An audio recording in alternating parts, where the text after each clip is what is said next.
ये कार्यक्रम सत्य घटनाओं से प्रेरित है। जिनके साथ ये घटनाएं घटी उसकी वास्तविकता उन्हीं तक सीमित है। भूत प्रेतों और असामान्य विषयों के होने पर चैनल कोई दावा नहीं करता और न ही प्रोत्साहन करता है।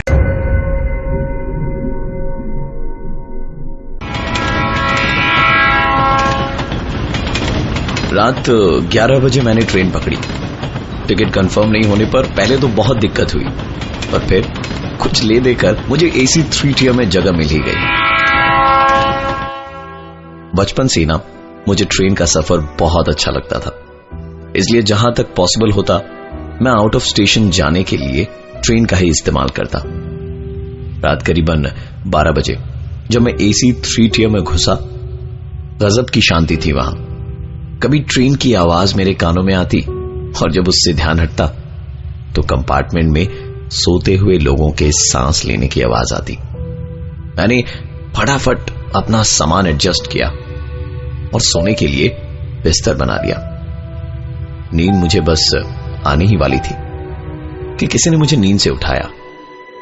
आधी खुली आंखों से देखा तो सामने TC खड़ा था, मेरी टिकट मांग रहा था। मैंने अपनी टिकट दिखाई और साथ ही नजर उसके नेम प्लेट पर गई जिधर लिखा था A श्रीवास्तव। ताज्जुब की बात यह है कि रात 1 बजे उन्होंने सिर्फ मेरी ही टिकट चेक करी और कंपार्टमेंट से निकल गया। आती हुई नींद के बीच में अगर कोई आपको उठा देना तो फिर से नींद आने में बड़ी दिक्कत होती है। मैं अपनी सीट से उठा और बाथरूम गया। ट्रेन करीबन 110-120 किलोमीटर की रफ्तार से चल रही थी। बाथरूम करते वक्त मैंने एक दस्तक सुनी।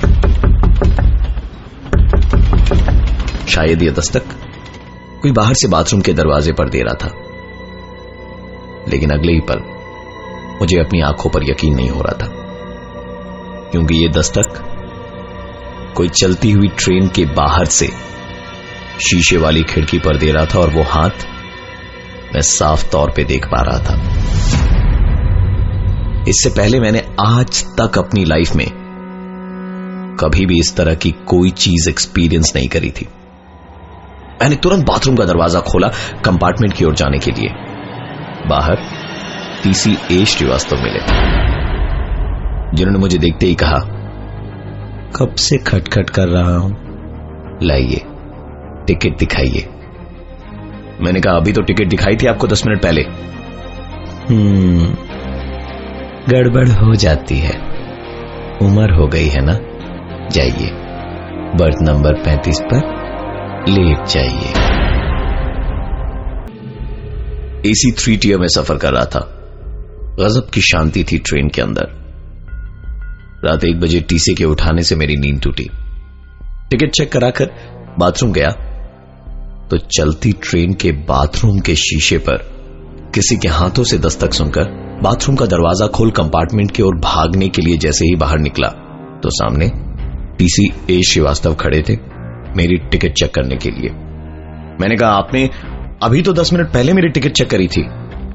वो बोले, भूल जाता हूं, जाइए बर्थ 35 पर चले जाइए। दरवाजा खोलकर मैंने जैसे ही कंपार्टमेंट में घुसने के लिए कदम अंदर रखा, वहां का नजारा देख मेरे होश उड़ गए थे। घड़ी की तरफ देखा तो सुबह के 9 बजे थे। कुछ समझ नहीं आ रहा था मुझे कि आखिर ये हो क्या रहा है। जैसे ही मैं अपनी बर्थ पर पहुंचा, वहां एक आदमी उल्टा लेटा हुआ था। मैंने धीरे से उस आदमी को उठाने की कोशिश करी, पर जैसे ही वो पलटा, उसकी शक्ल मेरी शक्ल से हूबहू मिल रही थी, मानो जैसे मैं ही लेटा हुआ हूं। और ये देखकर मेरा सपना टूटा। मैं अभी भी बाथरूम में ही था और बाहर दरवाजे पर हो रही थी दस्तक। दरवाजा खोला तो सामने थे A श्रीवास्तव मेरी टिकट चेक करने के लिए। टिकट दिखाकर मैंने घड़ी की ओर देखा। रात के 1:30 बजे थे। कंपार्टमेंट का दरवाजा खोलने से मैं डर रहा था कि कहीं मेरा देखा हुआ सपना सच न हो जाए। कंपार्टमेंट का दरवाजा खोला तो मेरी सांस में सांस आई। सब पहले जैसा था। कभी ट्रेन की आवाज आती तो कभी लोगों के गहरी सांस लेने की आवाज। दबे कदमों से मैं अपनी बर्थ की ओर बढ़ा। मेरी बर्थ पर पहुंचकर सोते वक्त मैंने जैसे ही करवट बदली, मेरे सामने की बर्थ पर एक बच्चे को बैठा हुआ देखा। मैंने कहा, सो जाओ बेटा, रात बहुत हो गई है। सुनकर लड़के ने कहा, अंकल मेरे पापा नहीं मिल रहे, आपने मेरे पापा को कहीं देखा क्या? मैंने जब उससे उसके पापा का नाम पूछा तो वो लड़का बोला, ए श्रीवास्तव। एसी 3 टियर के बाथरूम के दरवाजे पर दस्तक। दरवाजा खोला तो सामने टीसी ए श्रीवास्तव खड़े थे, जो दूसरी बार मेरी टिकट चेक करने आए थे। कंपार्टमेंट के अंदर गया तो मेरी बर्थ के ऑपोजिट में एक लड़का बैठा था, जिसने मुझसे पूछा, आपने मेरे पापा को कहीं देखा है? और उसने अपने पापा का नाम मुझे ए श्रीवास्तव बताया। इनको मैंने अभी अभी बाथरूम के दरवाजे के पास देखा था, इसलिए बच्चे को लेकर मैं तुरंत उसी तरफ निकला। लेकिन तब तक वो शायद किसी और कंपार्टमेंट में टिकट चेक करने चले गए थे। बच्चे ने कहा, अंकल मुझे बहुत जोर टॉयलेट लगी है, आप प्लीज 2 मिनट रुकिए ना।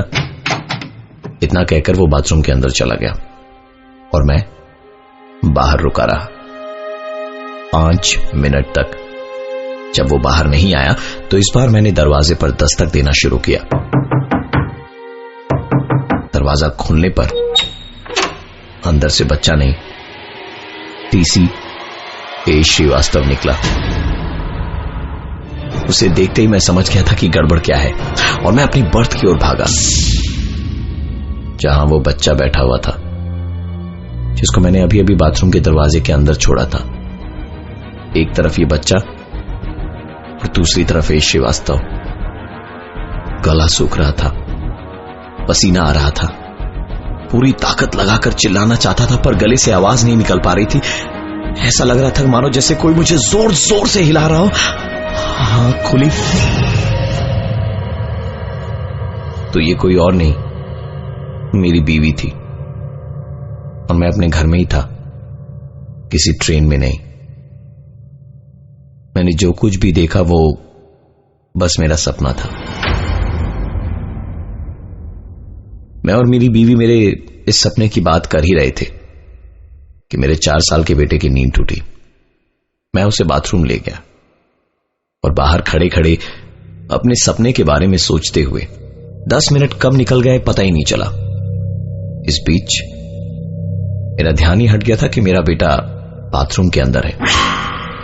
जैसे ही मुझे ध्यान आया मैंने दरवाजे को खटखटाना शुरू किया, लेकिन मेरा बेटा अंदर से कोई जवाब नहीं दे रहा था।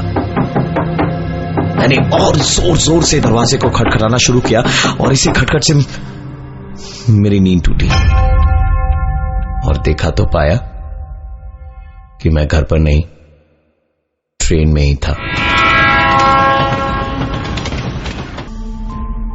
मैंने मेरे सपने में टीसी ए श्रीवास्तव को देखा, जिसने मेरी टिकट 2 बार चेक करी।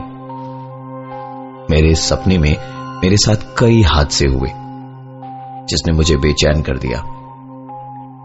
सपने में जब आंख खुली तो मैं घर पर बाथरूम के बाहर अपने 4 साल के बेटे के बाहर आने का इंतजार कर रहा था।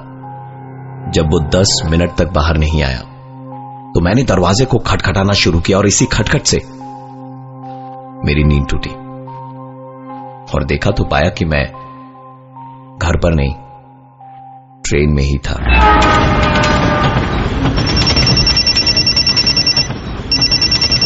थोड़ी देर में मेरा फोन बजा।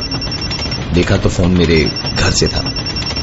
जब मैंने उठाया तो दूसरी तरफ से सिर्फ रोने की आवाजें आ रही थी। ये मेरी बीवी की आवाज थी। मैं चिल्ला चिल्ला कर उससे पूछ रहा था कि तुम क्यों रो रही हो, आखिर हुआ क्या है।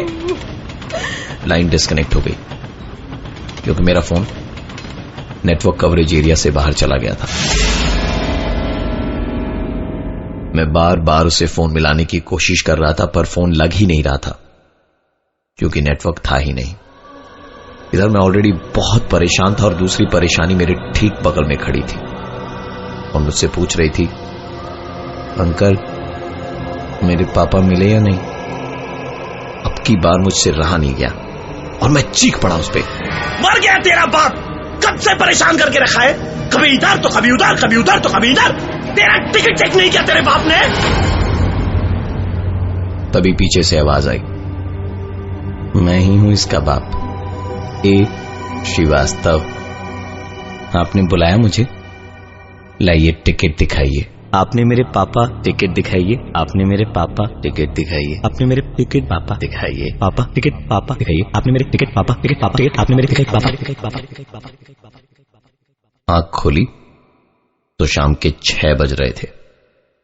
मुझे 2 घंटे में स्टेशन पहुंचना था। दरअसल मेरे साथ ये जितने भी हादसे हुए वो सब मेरे सपने के अंदर एक सपना था, एक ऐसा सपना जो मुझे सच लग रहा था। स्टेशन पहुंचा तो ट्रेन प्लेटफॉर्म पर लग चुकी थी पर मेरा कंपार्टमेंट मुझे नहीं मिल रहा था। मैंने टीसी से पूछा तो वो बोले टिकट दिखाइए। नजर नेम प्लेट पर गई तो नाम लिखा था ए श्रीवास्तव। अपने सपने को अपनी आंखों के सामने देखकर वही इंसान, वही चेहरा, वही नेम प्लेट, ए श्रीवास्तव। मुझे लगा कुछ न कुछ कहीं ना कहीं जरूर गलत है, इसलिए मैंने तुरंत अपनी टिकट अपने पॉकेट में डाली और वापस घर के लिए निकल लिया। पूरी रात इस कश्मकश में निकल गई कि आखिरकार ये हुआ क्या था। जाना बहुत जरूरी था, इसलिए मैंने अगले ही दिन फ्लाइट के टिकट्स बुक कराई। एयरपोर्ट के वेटिंग लाउंज में बैठा अखबार पढ़ ही रहा था कि टीवी पर आती एक खबर की तरफ मेरा ध्यान गया। हावड़ा स्टेशन से मुंबई जाने के लिए 10:40 पर रवाना हुई थी और रात 1:30 बजे रेलवे ट्रैक पर धमाके के बाद ट्रेन के 13 डिब्बे पटरी से उतर गए और नजदीकी ट्रैक से गुजर रही मालगाड़ी से ये गाड़ी टकरा गई। नीचे स्क्रोल में मरने वालों के नाम में एक नाम ए श्रीवास्तव का भी था और जर्नलिस्ट एक बच्चे का इंटरव्यू ले रहे थे जिसके पापा कहीं खो गए थे। ये उसी ट्रेन के एक्सीडेंट की खबर थी जिससे कल रात वो सफर करने वाला था। और ये थी आज की एक कहानी। लाइए टिकट दिखाइए।